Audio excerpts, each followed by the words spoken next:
Մարդիկ, ովքեր ամեն ինչ ինքնուրույն են անում, նույնիսկ երբ հյուծված են մինչև վերջին կաթիլը,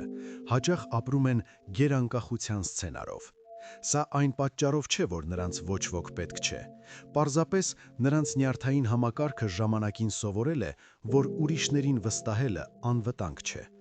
Այդ իսկ պատճառով ինքնուրույն անելը դարձել է հանգստության հոմանիշ։ Սա անվտանգության ընտրություն էր, այլ ոչ թե ուժի նշան։ Օգնություն խնդրելու փոխարեն նրանք նախապես ամեն ինչ հաշվարկում են և իրենց վրա վերցնում ավելին, քան անհրաժեշտ է։ Իսկ երբ գալիս է պատվիրակելու պահը, ամեն ինչ սառչում է,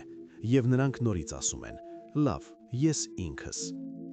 Հոգեբանության տեսանկյունից սա խուսափողական ռազմավարություն է, որը ժամանակի ընթացքում սովորություն է դառնում։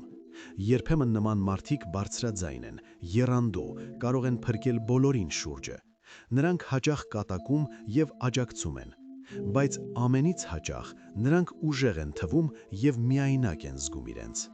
Նրանց անվանում են հարմարավետ, ինքնաբավ, երբեմն նույնիսկ սառը, բայց ուժը հավասար չէ միայնությանը։ Եթե ինչ-որ մեկը ձեռք է մեկնում, թույլ տուր, որ օգնությունը հասնի քեզ, մի մերժիր այն ավտոմատ կերպով։ Իսկ եթե կողքիդ իսկապես ոչ ոք չկա, փոխիր շրջապատդ, այլ ոչ թե քո արժեքը։